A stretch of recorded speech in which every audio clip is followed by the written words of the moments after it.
এসো।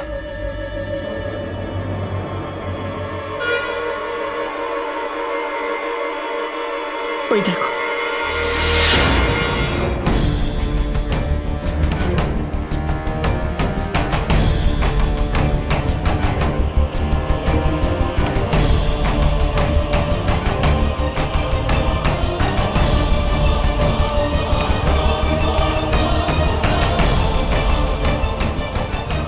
এটা এটা কি কি করে?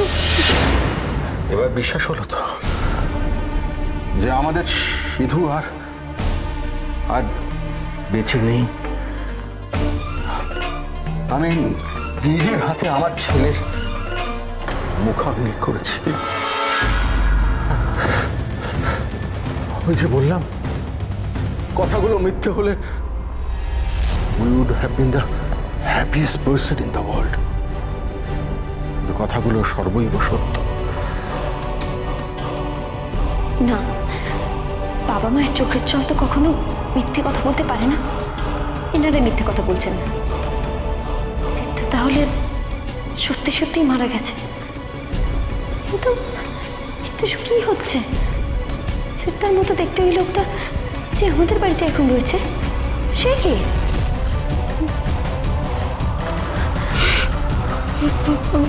মাসিমা, আমি সত্যি সরি। আমি আপনাকে খুব কষ্ট দিচ্ছি, আপনাকেও তাই।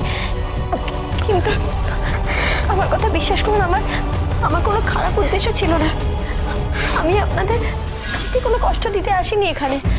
আমি সত্যি খুব বড় বিপদে এসে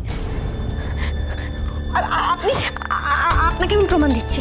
এই দেখুন, এই ছবিগুলো দেখুন, তাহলে আপনি বুঝতে পারবেন যে আমি কেন প্রথমে আপনার কথা বিশ্বাস করছিলাম না। এই দেখুন, এই দেখুন, আপনি ছিলেন না? এই যে অন্যদি, এই ছবিটাও দেখুন। এগুলো সব আশীর্বাদের ছবি। এগুলো আজকেরই ছবি।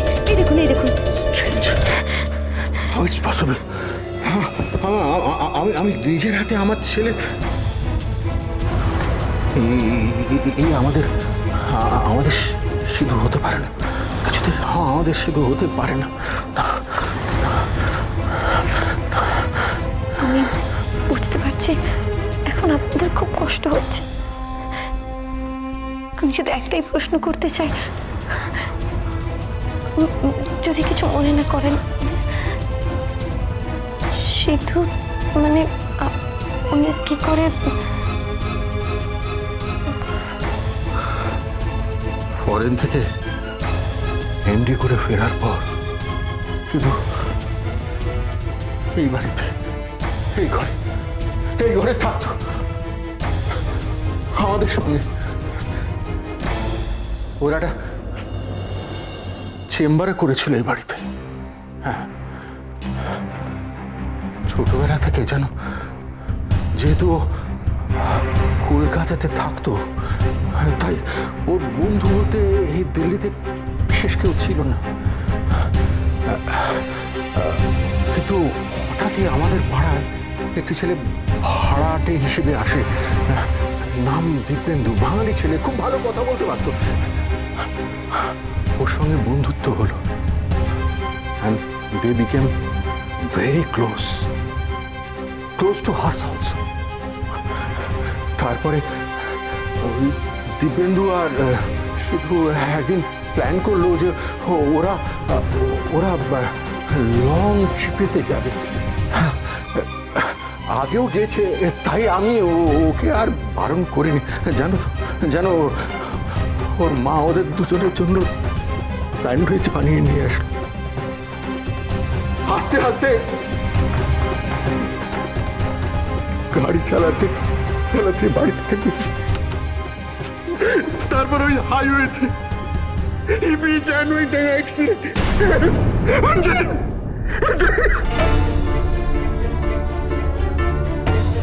আর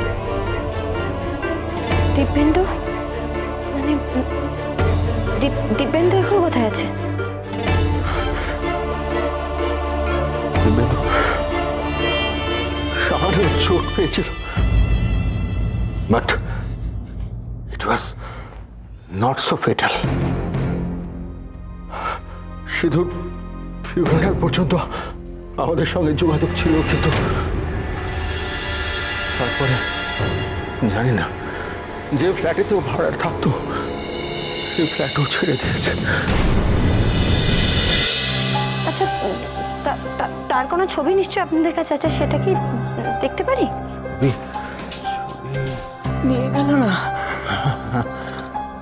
সিধু আর দীপেন্দুর একসাথে একটাই ছবি ছিল, ওই ডেস্কের ওপর রাখা থাকতো। তারপরে দীপেন্দু এসে ছবিটা ছিঁড়ে নিল অ্যাজ এ লাস্ট রেমিনিসেন্স। যেভাবেই হোক, এখন এই দিব্যেন্দুকে আমায় খুঁজে বার করতেই হবে।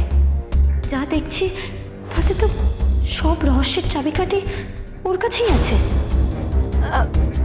আচ্ছা, ওই দিব্যেন্দু, আমাকে একটু পরিষ্কার করে বলবেন যে ওই দিব্যেন্দু কিরকম দেখতে ছিল, একটু একটু যদি বর্ণনা আপনারা দিতেন। খুব রোগা, কোকড়া কোকড়া চুল, আরে কোট ছিল আর চশমা পরতো, কিন্তু খুব ব্রাইট দেখতে ছিল। মেসোমশাই যে বর্ণনা দিলেন সেটা তো একজনের সাথে খুব মিলে যাচ্ছে। কিন্তু তা কি করে সম্ভব? সে তো এখন... আপনারা এক্ষুনি আমার সাথে চলুন। আমি বলছি না, আমাদের খুব বিপদ। প্লিজ প্লিজ আমার সাথে এক্ষুনি আপনারা চলুন। কোথায়? কলকাতায়। কলকাতা?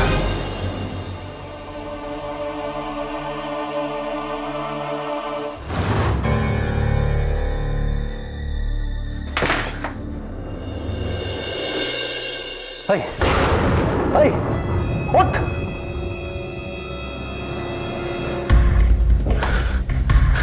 আরে এই ওঠ!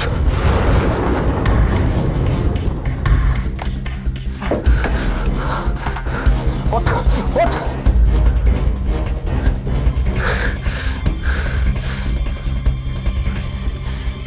রুনা তো সবটাকে মেরে শুয়ে দিয়ে গেছে।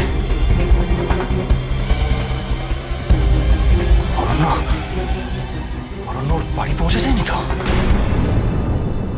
না না, অরণ্য যদি ওর বাড়ি পৌঁছে যায় তাহলে তো সবকিছু জেনে যাবে। অরণ্য আর পাখি ওর বাড়ি পৌঁছানোর আগে আমাকে যা করার করতে হবে। আমার এতদিনকার প্ল্যান আমি এভাবে ভেস্তে যেতে দিতে পারি না। ওরা কিছু করার আগে আমাকে আমার ফার্স্ট স্টেপটা সাকসেসফুল করতে হবে। এক্ষুনি এক্ষুনি।